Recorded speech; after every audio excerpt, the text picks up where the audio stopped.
My name is Mary. I am 33 years old, and I am the mother of three beautiful girls. Their names are Clara, Hazel, and Iris. They are my whole world.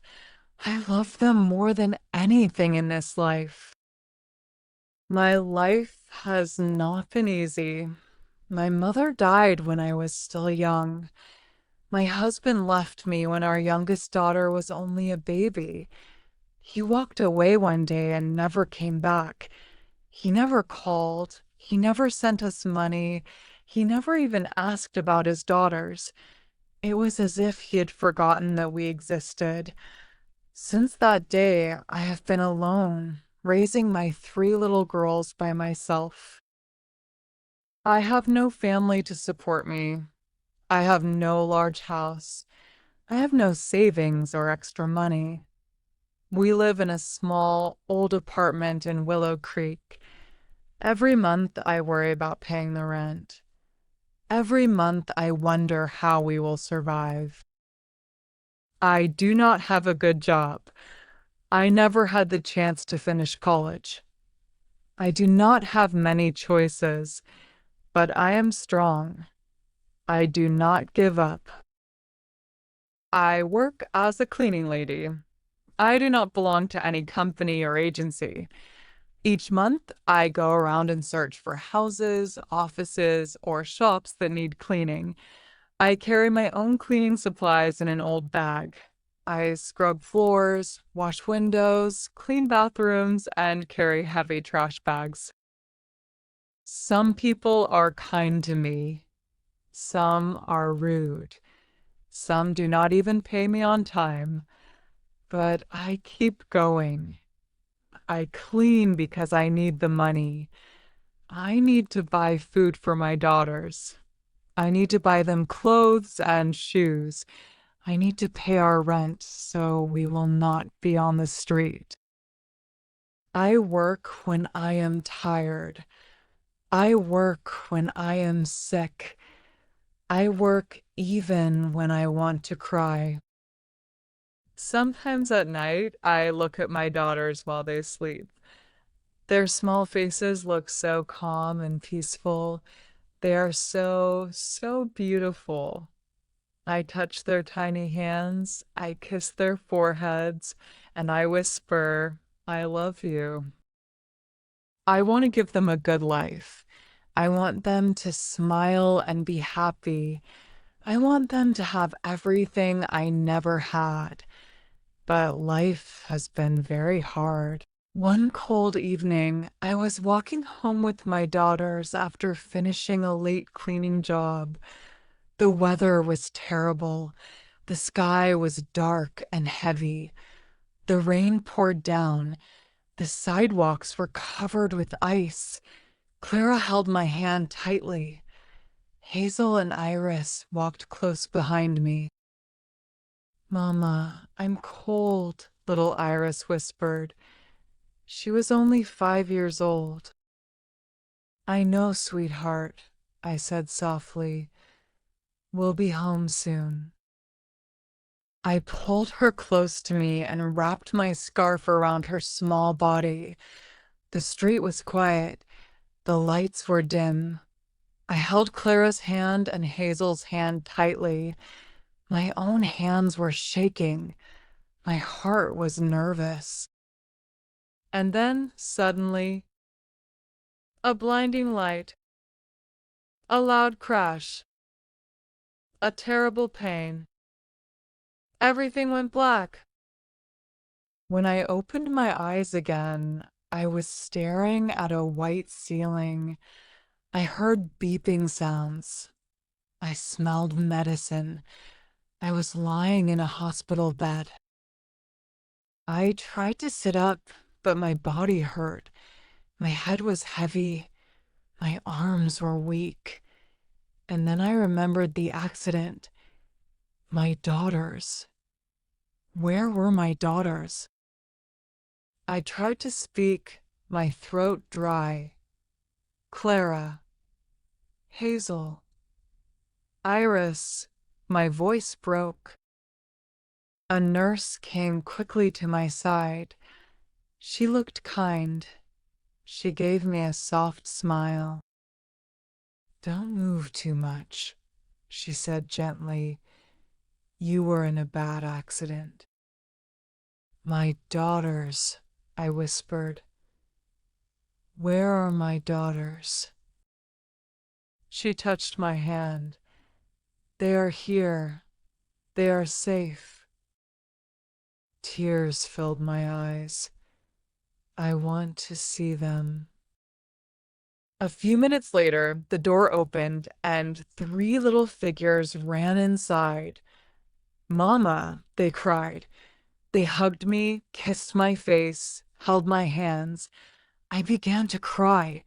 I pulled them close to me, holding them as tightly as I could. The doctor came in soon after. His face looked serious. "You have a broken leg," he said. "You need surgery. You will need many weeks to heal." I panicked. "But I have to work. I have to pay rent. I have to take care of my girls." The doctor looked sad. "You must rest," he said softly. And then something even worse came to my mind. The cleaning supplies I had borrowed from a friend were destroyed in the accident, and during the crash, I had accidentally damaged the front of a luxury store. The owner was demanding $20,000 in damages. I had nothing. I was broken, body and spirit. I covered my face with my hands and sobbed. My daughters hugged me tightly, and they cried with me. The next day, something unexpected happened. My story appeared online. People shared it. People read about me and saw pictures of my three daughters. They saw our pain and our struggle. Many kind strangers sent money. They wanted to help. Then one afternoon, I received a phone call. A deep voice spoke. "I heard your story," the man said. "I want to help you." I was afraid. "Who are you?" "You will see soon," he said. 2 days later, a group of people came to the hospital. They brought flowers. They brought warm coats for my daughters. Then a young man walked in. He had kind eyes and a gentle smile. He sat down beside me. "You don't know me," he said, "but I know you." I was confused. "Why do you want to help me?" He smiled. "Because I can." I began to cry. I don't know what to say. He touched my hand lightly. "You don't have to say anything." A few days later, something unbelievable happened. The young man and his team paid all of my hospital bills. I no longer had to worry about money for my surgery or medicine. But that was only the beginning. One morning, they told me to come with them. They took me and my daughters to a new neighborhood. There, standing tall, was a big, beautiful house. "This is for you," they said. I froze. "For me?" I whispered. "Yes," they said. "You don't have to pay rent anymore. This is your home now." I fell to my knees. I cried and cried. My daughters cried too, hugging me tightly. "Is this real?" I asked through my tears. "Yes," they answered. "This is real." I held my girls close and whispered, "We have a home."